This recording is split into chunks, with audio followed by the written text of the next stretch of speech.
I'm your host, Chris Budihas, and welcome to 5 Minute Salute. Joining me here in the studio is Gene Lary. Gene, welcome. Thank you, sir. Thank you for having me. It's good to see you. Thank you Yes, for your sir. service.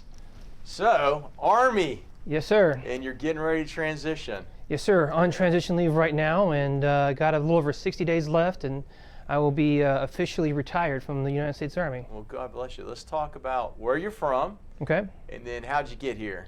Well, so coincidentally enough, 20 years ago today, Yeah. I signed my contract. Did you really? I signed it on the 20th of July, 2004, and I signed initially planning to do my 4 years and be done. Yeah. I needed a new start in life, and I wanted to serve my country. Yeah. I wanted to do my part for my generation, Yeah. so I decided to join the Army. It's worked out really great for me. Yeah. I met my future wife at my Right. first duty station. Okay. We dated for almost a year before I went on my first deployment. Young, scared kid in his mid-20s. I kind of left things on simmer. Not sure where things were going. However, as fate would have it, I came home on Yeah. leave. Kind of pulled my head out of my fifth point and realized, she's something special. Right. Um, At some point we all do. at some point.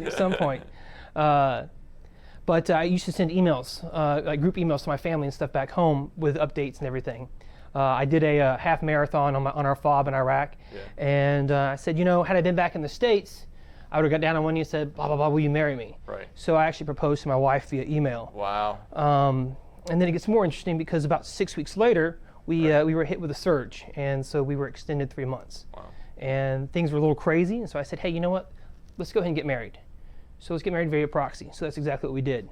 Mm-hmm. Ended up, I was in my office in Iraq, and she was on her cell phone with just the peace office, and we said our I do's that way. Yeah. So the first time we actually saw each other as husband and wife and had our first kiss as a married couple was 7 months later. Wow. When I crossed the parade field. Yeah.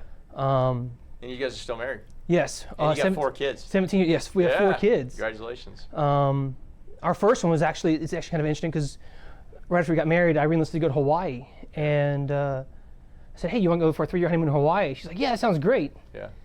I wasn't supposed to go to a unit that was going to deploy, and on the last day of in processing, they're like, hey, we took a pregnancy test, and sure enough, we were pregnant with our first child. So I showed up in processing, giddy and happy and everything, and like, here's your diversion paperwork. You're going to this other unit, and they deploy in 6 months. Wow. I'd only been home 5 months at that point, Right. and I was a little upset.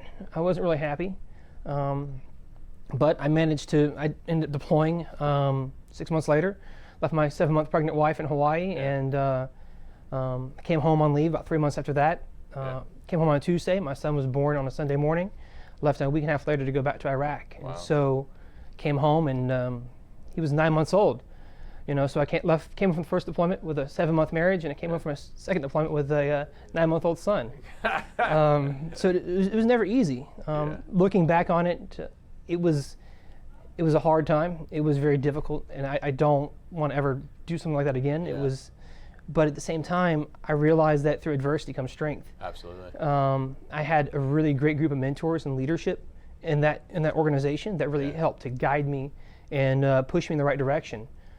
So I finished my bachelor's degree at that deployment.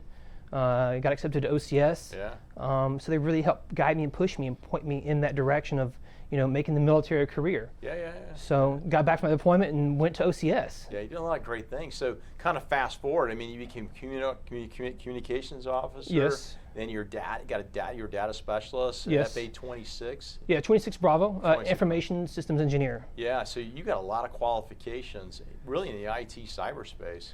I even went and got selected for the Army's Training with Industry program.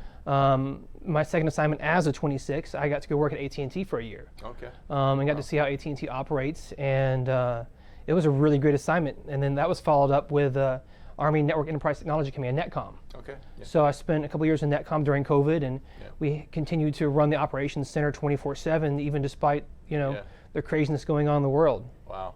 And you're in transition right now, and you're looking for a job. Yes. Yeah. So all these qualifications, how easy has it been to find a job? Oh, it's been difficult. Yeah. The job market is really stiff right now. Yeah. I mean, I've got again 20 years experience in the IT field and master's degree in information management certifications, and And you work with industry already. Yes, and I've So worked it's with not your industry. atypical officer coming out of the military. You've Right. already experienced it. In fact, you had leadership in those areas, yeah. And most of the assignments I've even done the last few years have all been mostly with civilians. So it's not like I'm used to dealing with the typical military realm and aspect. I'm already used to working on that civilian side of things. Yeah. I actually had one interview with a company in Nashville, and the gentleman was a retired vet from Desert Storm. And he's like, I support vets, I want to hire vets, but hiring you scares me. He's like, you're used to telling people to jump, and they have to jump. Yeah. That's not the way it works, and especially with today's generation.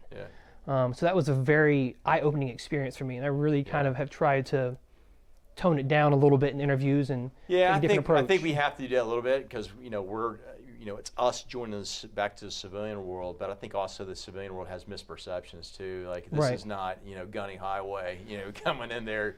You've been working with industry, so you've worked with your peers, and and a lot of those commands like NetCom, I mean, there's a huge civilian base right there. So I think the civilian world's got to give us a little bit of break with it, yeah. And then right after NetCom was with Southern Command down in Miami, which is where I came up here from. Right. So I worked with Southern Command, worked with their network enterprise command down there. Right. Worked in their operations center as well, monitoring the DoD IT space for Central and South America. Yeah. So a very wide berth of distributed networks. And that's huge. Yeah. I mean, you think about it. If that Southern Command, what you're doing with Southern Command, was a business. I mean, you're truly doing that. I mean, you're global, right? Servicing Latin America, South America, a very large geographical area, and doing it 24/7 too.